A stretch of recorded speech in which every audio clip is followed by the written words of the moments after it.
방사선 조사. 방사선 조사는 일단 크게 두 가지 분류를 할 수 있습니다. 전자 방사선이 있고요. 그리고 입자 방사선이 있습니다. 전자 방사선에는 우리가 흔히 아는 X선과 감마선이 있고요.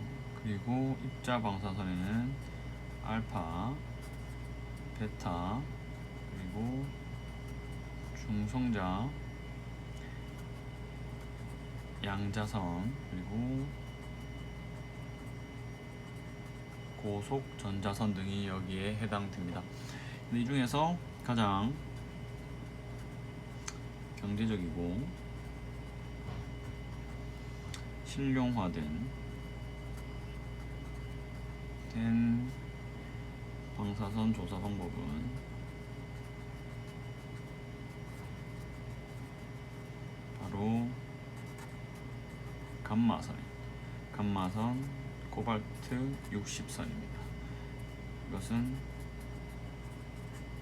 살균법 중에서는 냉살균에 해당됩니다. 굉장히 살균 효과가 뛰어나고요.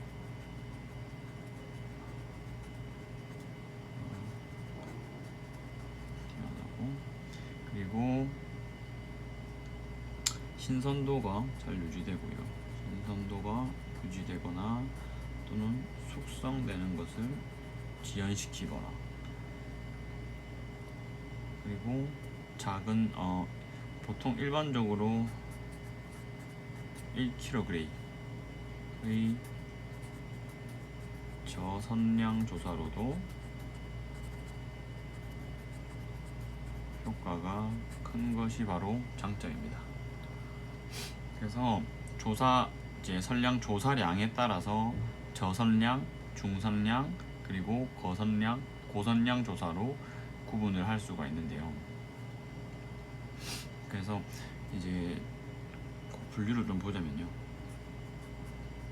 저선량 조사 기준값은 1kg라고 하고요. 1kg 이하 1kg 이하의 저선량 조사의 효과는 발화를 억제하고요, 해충을 억제하고 기생충을 사멸시키고요. 그리고 과체류 등의 숙성도를 지연시키는 효과를 가지고 있습니다. 그리고 저선량보다 좀 더 높은 선량이 중선량 조사고요. 이에서 10kg 내부의 범위를 중선량 조사라고 합니다. 효과는 신선도의 연장,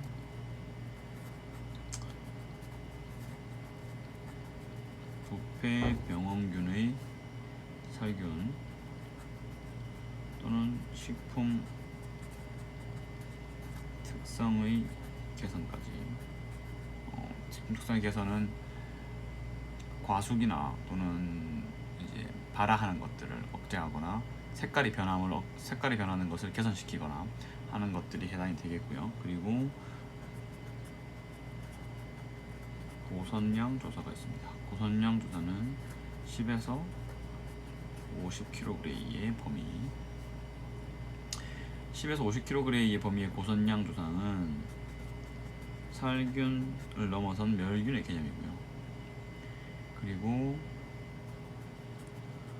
일반적으로 식품 소재, 식품 첨가물 또는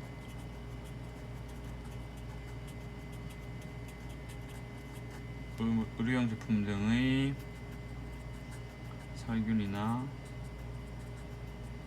멸균의 용도로 사용됩니다. 자, 선량에 따른 저선량, 중선량, 고선량 조사에 대해서 각 선량의 양과 범위와 그리고 각각의 효과에 대해서 설명을 드렸고요. 이제 좀 문제가 많이 되는 것들이 식품에서 해충이나 미생물, 특히 과일이나 그런 과체류 같은 경우는 해충이 좀 많이 문제가 되고 있고요. 그리고 특히 방사선 조사에서는 해충이나 미생물 등이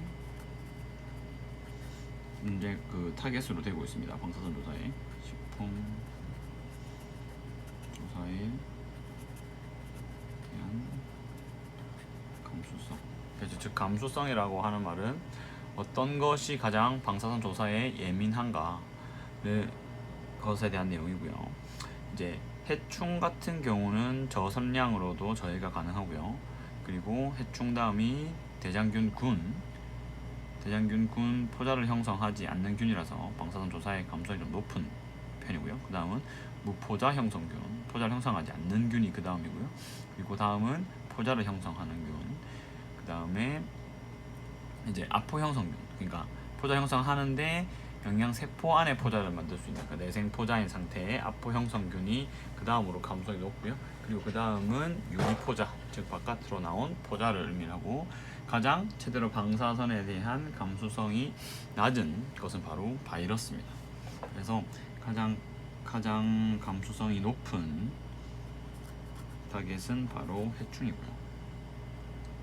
해충은 저선량 조사로도 충분히 저해가 가능하고요. 그리고 다음은 포자를 형성하지 않는 대장균군이고요. 다음은 무아포 형성균, 그 다음은 아포 형성균.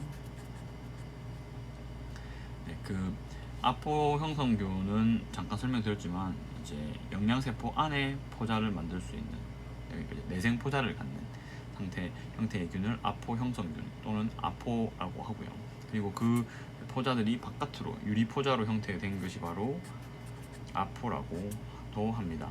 아포가 유리포자죠. 유리포자가 그 다음으로 감수성이 높고 가장 마지막은 바이러스입니다. 즉 바이러스가 가장 그 방사선 조사에 대한 감수성이 낮기 때문에 가장 버티는 힘이 방사선에 대해서 가장 내성이 좋다고 보면 되겠고요. 그래서 방사선 조사의 기본적인 내용들 어떤 것이 있고 그 조사량에 따라서 어떻게 분류를 하는지에 대해 설명을 드렸고요. 다음으로는 방사선 조사의 장점과 단점에 대해서 좀 살펴보겠습니다. 장점은 일단 먼저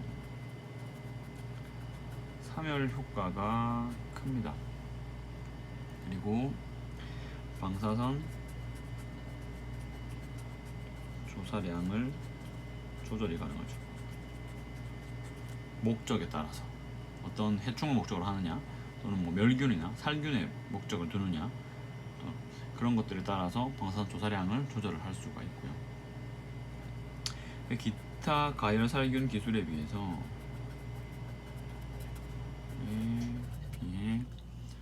식품, 그러니까 타겟되는 식품 원료의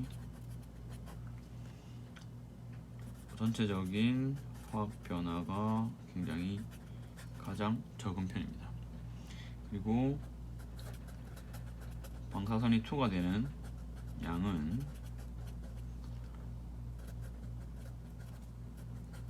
순간적으로는 균일한 장점을 가지고 있습니다. 다음의 장점은 포장한 형태 그대로 살균 처리가 가능한 장점이 있고요. 그리고 연속 공정이 가능하고요. 연속 공정 가능, 즉 대량 처리가 가능하다는 거죠. 산업화에 매우 유리한 장점입니다. 그리고 단점은 그다지 많지는 않고요. 이제 그 선량 중에서 고선량 조사에서는 이제 때때로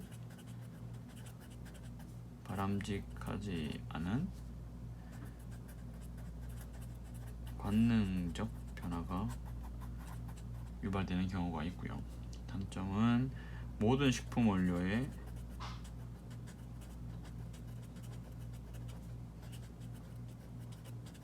적용되지 않습니다. 허가된 항목에 대해서만 방사선 조사가 가능하죠. 네. 단점은 이제 고선량 조사일 때는 어떤 식품 원료에 대한 것이냐에 따라서 의도하지 않았던 형태의 바람직하지 않은 관능적인 변화가 발생할 수 있다는 거고요. 또 하나의 단점은 적용 범위가 넓지 않다는 겁니다. 즉 이제 식품위생법상에서 허가되어 있는 품목에 대해서만 조사 처리가 가능한 것이 방사선 조사의 단점입니다. 네, 12주차 식품위생물학 12주차에 지금 식품 저장과 원리에서 건조 방법, 과압과 상압, 그리고 감압 방법, 그리고 염장 중에서 마른간 물간법, 그리고 훈연 방법 중에서 냉훈, 온훈, 액훈법이 있다는 것을 살펴봤고요. 그리고 통조림, 병조림의 원리와 장단점에 대해서 살펴봤고요. 그리고 방사선 조사가 어떤 형태로 존재하는지, 방사선 조사는 어떻게 분류가 되는지에 대해서 강의 설명을 드렸습니다. 그리고 방사선 조사의 장점과 단점에 대해서도 강의를 진행을 했고요. 12주차 미생물학 강의는 여기서 마치도록 하겠습니다.